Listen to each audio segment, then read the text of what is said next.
যাদের হাত ধরে হাঁটতে শিখেছিলেন সেই বাবা মাকেই জমি লিখে নিয়ে বাড়ি থেকে বের করে দিল পাষণ্ড ছেলে।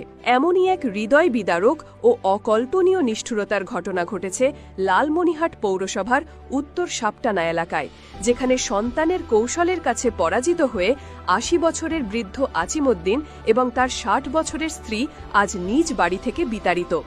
আশ্রয়ের জন্য অন্যের দুয়ারে কড়া নাড়ছেন। ওই এলাকার প্রয়াত মুনসের আলীর ছেলে ৮০ বছর বয়সী আজিমউদ্দিন এবং তার স্ত্রী ৬০ বছর বয়সী খোদেজা খাতুন জীবনের পরন্ত বিকেলে এসে একটু শান্তির স্বপ্ন দেখেছিলেন। ভেবেছিলেন যে ছেলেকে তারা পরম যত্নে বড় করেছেন সেই ছেলেই হবে তাদের শেষ বয়সের অবলম্বন।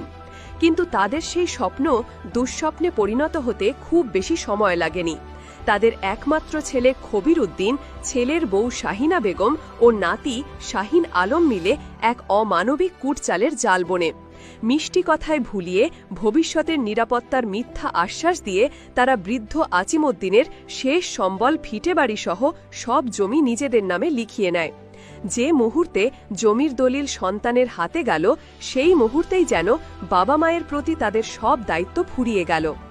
জমির মালিকানা বদলের পরই খবির ও তার পরিবারের আসল রূপ প্রকাশ পেতে শুরু করে। প্রথমে বন্ধ হয়ে যায় বৃদ্ধ বাবা মায়ের ভরণপোষণ। ২ মুঠো খাবারের জন্য তাদের সন্তানের করুণার পাত্র হতে হয়। ৮০ বছরের আজিমউদ্দিন আর তার অসুস্থ স্ত্রী খোদেজা খাতুন দিনের পর দিন অর্ধাহারে অনাহারে কাটাতে থাকেন। এক পর্যায়ে তাদেরকে সরাসরি বাড়ি থেকে চলে যেতে বলা হয়।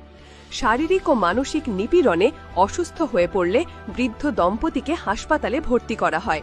সেই কঠিন সময়ে তাদের ২ মেয়ে ও জামাতারাই পাশে এসে দাঁড়ায়। দিনরাত সেবা যত্ন করে তাদের সুস্থ করে তোলে। কিন্তু যার ঔরসে জন্ম সেই ছেলে, ছেলের বউ বা নাতির একজনও তাদের খোঁজ নিতে আসেনি। হাসপাতাল থেকে সুস্থ হয়ে যখন তারা নিজেদের বাড়িতে ফিরে আসেন তখন তাদের জন্য অপেক্ষা করছিল আরও বড় অপমান। তাদের ঘরের ফ্যানের বৈদ্যুতিক সংযোগ কেটে দেওয়া হয় যাতে এই প্রচণ্ড গরমে তারা এক মুহূর্ত শান্তিতে থাকতে না পারেন। অবশেষে একদিন জোর করে তাদেরকে বাড়ি থেকে বের করে দেওয়া হয়। ৮০ বছরের বৃদ্ধ আজিমউদ্দিন ও তার স্ত্রী নিজেদের ভিটেমাটি থেকে বিতাড়িত হয়ে পথের ভিখারিতে পরিণত হন।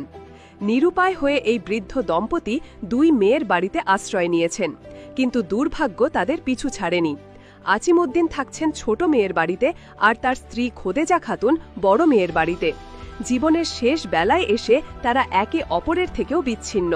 কান্না জড়িত কণ্ঠে ৮০ বছরের বৃদ্ধ আজিমউদ্দিনের আর্তনাদ যেন আকাশ বাতাস ভারী করে তোলে। তিনি বলেন, আমি কোথায় গেলে বিচার পাব? নিজের ছেলের হাতে এমন বেইমানের শিকার হতে হবে তা কোনো দিন ভাবিনি। এই বয়সে এমন দৃশ্য দেখতে হবে? আমি আর ছেলের বাড়িতে ফিরে যেতে চাই না। আমি শুধু আমার জমিটুকু ফেরত চাই যাতে বাকি জীবনটা নিজের মতো করে বাঁচতে পারি। গত বৃহস্পতিবার রাতে আজিমউদ্দিন বাদী হয়ে লালমনিরহাট সদর থানায় ছেলে, ছেলের বউ ও নাতির বিরুদ্ধে একটি লিখিত অভিযোগ দায়ের করেন। লালমনিরহাট সদর থানার ওসি মোহাম্মদ নূর নবী এই ঘটনাকে মর্মান্তিক বলে আখ্যা দিয়েছেন। তিনি জানান, অভিযোগ পেয়ে অভিযুক্তদের থানায় ডাকা হলেও তারা আসেনি, তাই নিয়ম অনুযায়ী তাদের বিরুদ্ধে মামলা দায়ের করা হয়েছে। আইন তার নিজস্ব গতিতে চলবে। হয়তো আজিমউদ্দিন তার জমি ফেরতও পাবেন, কিন্তু যে বিশ্বাস তিনি হারিয়েছেন, যে সম্মান তিনি খুইয়েছেন, তা কি আর ফিরে আসবে? এই ঘটনা শুধু একটি পরিবারের নয়, এটি আমাদের সমাজের নৈতিক অবক্ষয়ের এক করুণ চিত্র।